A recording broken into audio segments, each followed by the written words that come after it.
This is BreakPoint This Week, a weekly briefing on faith, culture, worldview, and mission with John Stonestreet, president of the Colson Center for Christian Worldview. Welcome to BreakPoint This Week. You know, Warren Smith, one of the challenges of kind of the recording schedule that you have to keep is that sometimes a story hits just moments or hours after you've already kind of hit your deadline for getting the audio files to the producer to get them to the radio station, and it kind of seems like a big story has landed that has gone untalked about. And that was the case last week with the tragic shooting that took place at two mosques down in Christchurch, New Zealand. And so it just feels like an eternity, really, since it happened. But it would be, I think we'd be remiss if we didn't start our conversation this week on what happened in the world as we look at it from a Christian worldview, if we didn't start with that story. As many people noted, when you compare the population of America to the population of New Zealand, this was an attack on the scale of 9/11. Yeah, I think that's right. It was a huge story all week long. And as you said, John, two reasons I think that we should cover it in particular, that you and I should talk about it. Number one is because of all the worldview implications and questions that are raised. And number two, you were there. You weren't there when it happened, but you've made a lot of trips in New Zealand. You've got a lot of relationships there. I know this must have hit pretty close to home for you. Man, I'd count some of my closest friends in the world. I mean, they're kind of like the sort of friends that you don't see, obviously, every day or even every year, but when you get together, they're just really dear friends. It's really some folks that deeply influenced my own understanding of worldview and the relationship of worldview to the Scripture, and some of my favorite people are down there as well. And Sarah and I, actually, the last big trip we took when she was pregnant with our oldest, so this would be 13 and a half years ago, was to New Zealand, and we went to Christchurch. And this was even before the earthquake, which devastated the city just a few years ago. But this is a different level. I mean, look, New Zealand is, first of all, just about 4 million people. Christchurch is one of the larger cities, but you're not talking about a large city because there's just not that many large cities. But you're also talking about a country that, even though politics and all that sort of stuff is very, very progressive, they're down at the bottom of the world. And that has really shaped their self-understanding, shaped their culture. You work hard, you play hard, you don't rely really on a whole lot of outside influence. It's a pretty peaceful place, has been noted as well. And I saw this up close and personal. Police officers there rarely carry guns. And that was, by the way, one of the things that I thought made this particular attack most cowardly, is that as the reports came out, the shooter had visited to different countries. Ironically, he himself was an immigrant from Australia and had all these anti-immigrant credos in this rambling 74-page manifesto that he wrote. But there's no question in my mind that, having been in New Zealand as compared to the other places that he had visited, he realized this was literally a sitting duck sort of situation, that he was going to be able to hurt a lot of people, and he certainly did. Well, John, you mentioned the manifesto. Two things jumped out at me about that manifesto, and I'd be curious about your perspective. Number one is that there really was an attempt in that manifesto, a worldview that came forth that attempt to demonize people, that attempt to dehumanize people. Any sense of a Christian understanding of the world, that we are all made in the image of God, that we all have inherent human dignity, no matter what race or religion or ethnic background we come from. That idea, that fundamentally Christian idea, was totally lost in this manifesto. And number two, the other thing that struck me is that after you read that manifesto and you understand what I just said and many other things about that manifesto, I don't understand why the mainstream media tended to call this guy a far-right extremist. His views were leftists in many ways, certainly not Christian at all. No, and in many senses, it was kind of like the buffet of the aggrieved. And we have seen more and more of those types of individuals that really are looking to blame everything wrong in their lives on the other, on this kind of mythical non-white invader. And it just kind of gets out of control. So here's a guy who was really what he called himself an eco-fascist. I mean, that's a progressive, kind of ecological disasterism sort of view. But he blamed the immigrant for the ecological crisis, that they were having too many babies and the white world wasn't having enough babies. But you're right. I mean, he mentioned the country that he most respected was communist China. I mean, that's not a far-right thing at all. But it does seem that far too often when something like this happens, the attempt to label the attacker, the shooter, or whatever, whether there's no evidence or whether there's even in this case, evidence to the contrary, to label them far right. There's no question that it's beginning to hurt the media's credibility. You know, John, one of the things that we did this week here at the Colson Center, you did it actually. You interviewed Andrew Walker for our podcast. And he said, among other things, that you could see in that manifesto, or that manifesto represented a decline in the concept of our shared humanity. And Andrew reminded us that the human heart is bent towards not seeing our neighbor as our fellow man and as a partaker in our common humanity. The heart, apart from Christ, is driven towards animus and resentment towards those who are not like us. I thought that was really well said, and congrats for sort of teasing that out of Andrew on the podcast. It's really worth listening to. Well, you're right. In fact, we were going to talk about the Equality Act and that looming specter that's been kind of threatening religious liberty since 2014, but we could not talk about really what had happened in Christchurch at these mosques. And, you know, when you hear these kind of white nationalist, talking points that were articulated in this particular shooter's rambling manifesto, there's always this kind of threat to Western civilization. But here's the irony, is that one of the fundamental principles that's emerged in Western civilization is this idea of a shared humanity, of a shared common dignity. And so by trying to quote-unquote save or protect Western civilization, they're attacking and undermining a principle that has really in many ways made Western civilization what it is. Not that Western civ has always gotten human rights gotten it right. Not that they've always been consistent across Western history about the value of all human beings, regardless of race or creed or gender or anything like that. Certainly hasn't. But it is an idea that's emerged, and it's an idea that you don't see across the world. It's an idea that you don't see across cultures that haven't been influenced by Christianity. And of course, that's the idea of jihadism, is that the other is the problem with the world. It's the infidel that needs to be erased. And so this reaction against Muslims makes the same fundamental mistake, that the problem is the other, the invader. And that's why I think a Christian worldview has brought in this idea of a shared common humanity and human dignity and universal human rights and all the things that we take for granted. And these ideas that we have that are infecting Western civilization that's not based on the image of God are going to undermine that and eventually make them, I think, unlivable in the long run. Well, you're listening to BreakPoint This Week. I'm John Stonestreet here with Warren Smith. Stay with us. We'll be right back. Hey everybody, I'm Warren Smith. For 2,000 years, Christianity has been a force for good in the world. But these days, lots of people wonder if it still is. That's why the Colson Center's Wilberforce Weekend is so important. The theme of this year's conference asks the question, is Christianity still good for the world?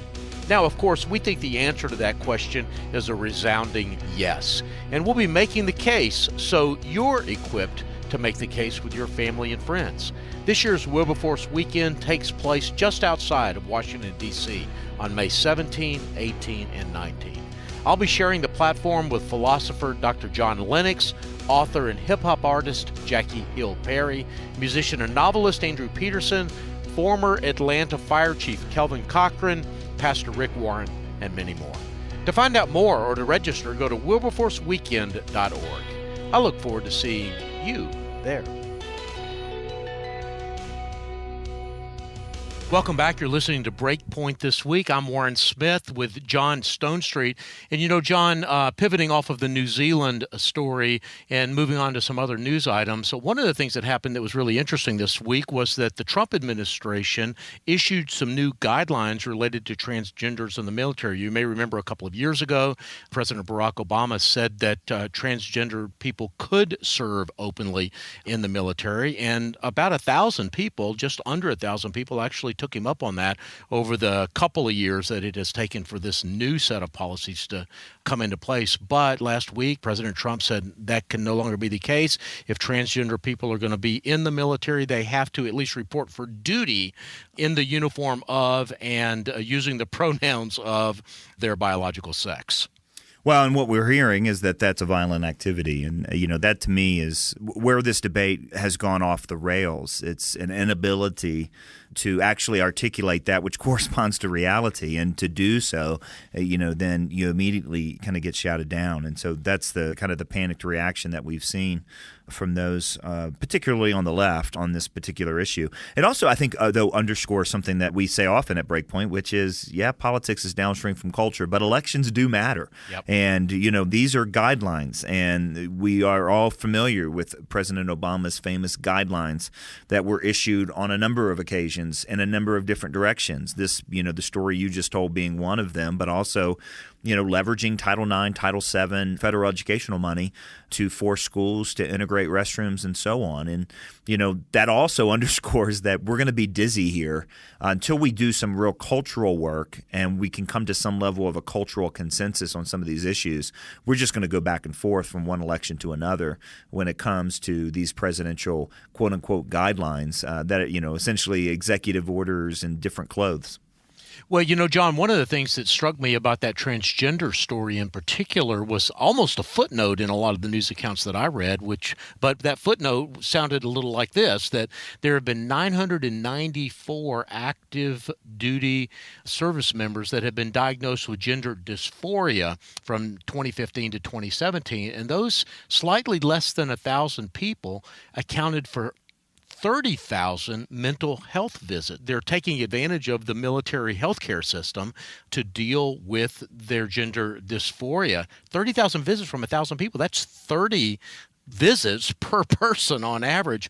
I can't imagine what a strain, what a burden that must be causing to units and to the healthcare system within the military. Well, and this is an example of, you can't talk about reality.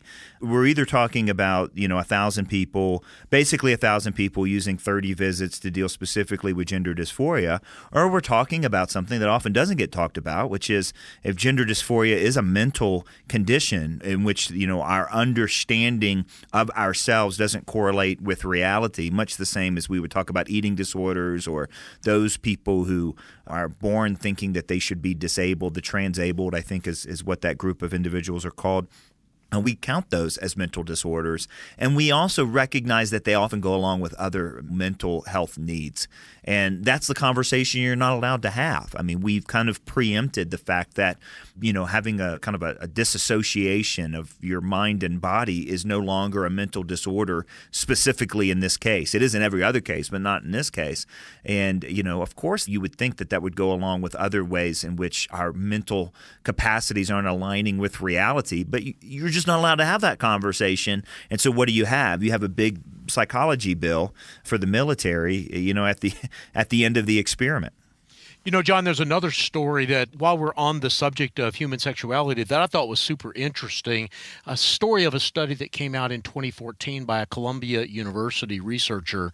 And it purported to show that the reason that gay people have shorter lives is because of prejudice and bullying. Well, our friend, Mark Regnerus at the University of Texas, looked at the data and looked at that study and could not replicate the results that said that it was, in fact, bullying that was the cause of these bad health outcomes for gay people. And amazingly, the journal that published the original study retracted the study. Yeah, and it's a fascinating case because this is a cultural narrative that has just gone unquestioned for a really long time, which is that so-called anti-gay bias increases the likelihood of suicide and actually has real-life harm in the lives of people. This is something that we hear across the board. And I think it's been used to scare an awful lot of parents. I meet these parents who say, my child says that they were born in the wrong body or that they're gay, and I don't want them to kill themselves. What do I do? I don't agree with it, but I don't want them to kill it. So that narrative has been deeply embedded. And so this is a study that's often quoted in which, that there's this reason that there's a higher death rate, a higher mortality rate, and it's suicide and overall shorter life expectancy because of the social stigma of, towards gay people and towards transgender people. Well, this specifically had to do with those who identify as gay, and it just wasn't a repeatable study. In fact, not only did Mark Regnerus try to repeat the findings and failed based on the same data set back in 2016, but when he reported it, he got such a negative reaction that the journal that published it tried to replicate the findings, and what they found was they couldn't replicate the findings, and that's why now, 3 years after Mark's, failed attempt to replicate the findings, it's just not a legitimate study, that the bias got ahead of the findings. And that's what we're seeing, and that's what's so tragic here. We're not able to have the real conversation that we need to have. We're not really able to deal with the rising suicide rate among teenagers, including those who identify as LGBT, because you can't cross these ideological lines. And so it's really hampering any sort of redemption, any sort of health efforts, because we're dealing with the wrong data set that's driven fundamentally by ideological concerns and not reality itself. Yeah, two things struck me about that. One was what you just said, that it, on one level, John, it kind of defies common sense that an era in which there has never been greater tolerance for LGBTQ people would be an era where the suicide rate for those folks are actually going up. And so that, to me, is something that's kind of a fact hiding in plain sight that, as you said, for ideological reasons, no one wants to deal with. The other thing that struck me about that story when I read it was, God bless Mark Regnerus. I mean, here's one guy that is standing up to this academic juggernaut, this academic orthodoxy, consensus, and at least this time seems to have made a difference. Well, and he's taking shots. I mean, yeah. If anybody wants to know about this, just Google Mark's name. He's at the Austin Institute, University of Texas at Austin, and his career has been the story of courageously standing up on issues of sexuality and getting shot at. I mean, seriously, taking a level of abuse and persecution and career, almost committing career suicide, to be honest. Not because he was wrong, but because he went against the cultural narrative. We've talked here before, Warren, about this kind of theology of getting fired. I mean, when is it right to do the right thing, when a wrong result's going to come at you? And I think Mark is almost a poster child for the sort of courage that you need to have to do the right thing, even in the midst of an enormous amount of social pressure. When we talk about kind of the folks who have done this, we often think about the Jack Phillips and the Barronelle Stutzmans of the world. Well, Mark needs to be in that list, I think, as well. And speaking of which, there's a kind of a counter story of a Christian institution that chose to go the other direction, and we'll talk about that when we come back. You're listening to BreakPoint This Week. I'm John Stonestreet here with Warren Smith. Stay with us. We invite you to visit breakpoint.org. While you're at our website, be sure to browse our online Colson Center store of great books and other resources. And you can link up to our social media sites like Facebook and Twitter.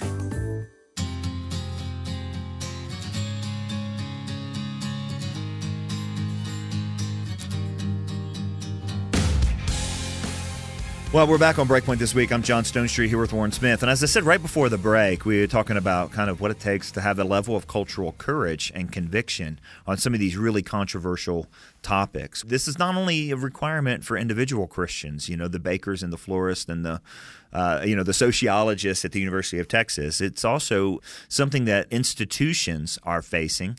I think especially Christian colleges. How many times have we talked on BreakPoint or BreakPoint This Week about the pressures that Christian colleges face? I mean, going back to the Title IX, Title VII stuff, the fairness for all, trying to accommodate to, between LGBT rights and religious freedom.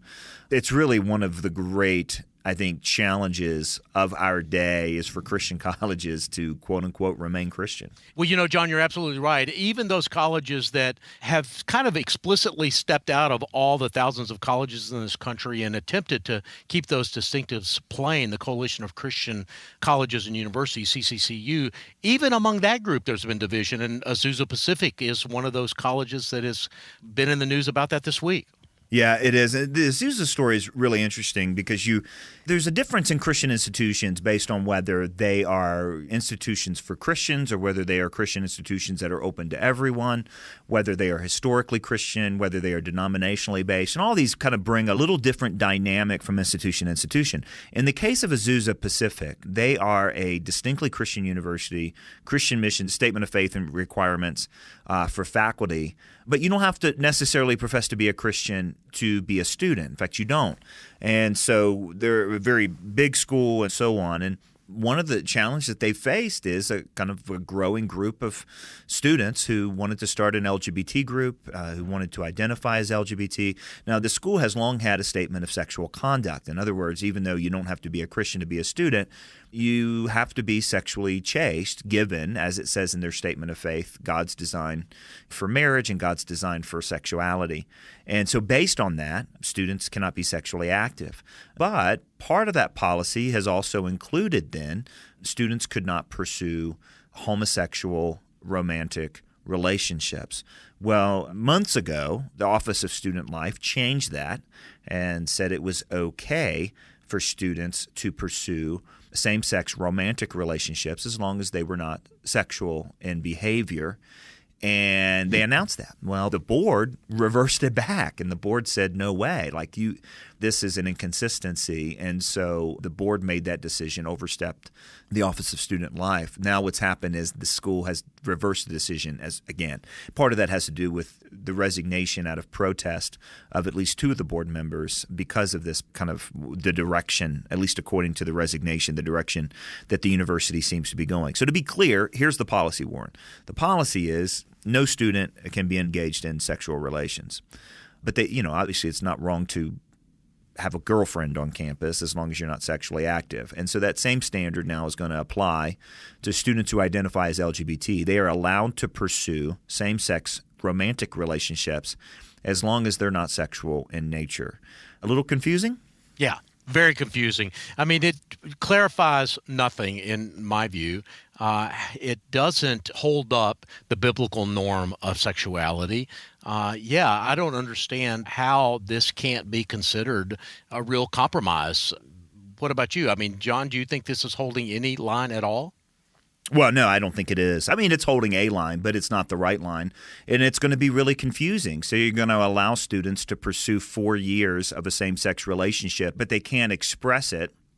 And because of what you say, according to the statement of belief, is the biblical understanding of marriages between a man and a woman, you're leading them to do exactly what you're teaching them is not biblical as soon as they graduate. It's the long obedience in the same direction. That's the first thing.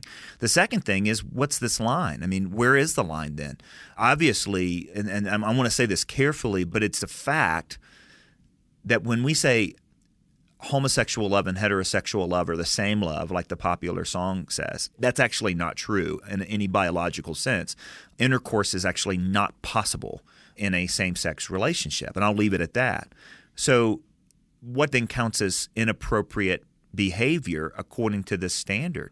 Is it okay to hold hands as a same-sex couple? Is it okay to kiss? Or where is this magic line? And look, if the basis of saying a sexual relationship between two members of the same sex is unbiblical because of marriage being defined as between a man and a woman, a romantic relationship would be just as wrong as a sexual relationship in that sense, because it's still the reason whether it's something that's appropriate or something that's not appropriate is the way God designed men and women. So it doesn't change the biblical standard one bit. It only adds a level of confusion and what's going to be okay and what's not going to be okay. This is a big mess. And again, they're allowing students to cultivate, and this is something that I think some folks like Jamie Smith and others have written so clearly about, and St. Augustine, is the power of the affection. So you're allowing students to cultivate affections that are going against God's will, and you're allowing them to cultivate those things. Yeah. And you're not saying that they're wrong, and you're not leading them towards proper affections. That's not preparing kids for life. That's preparing them for confusion. Well, that's right. I mean, loving the right things in the right way, you would think would be an important part of what it means to grow up, to be an adult, to sort of take your place in the church and in the world. And, John, I think the moral of the story is this is not just what's happening at Azusa Pacific University. This is happening in colleges, even in Christian colleges all around the country. And, I hate to, pivot to okay, what can we do about this? But, we need to pray for this school and for other Christian colleges. They would remain faithful. And we need to be very discerning about where we're sending our kids and where we're sending our money, I think. Well, there's no question about that. That's why you and I are both big fans of Summit Ministries.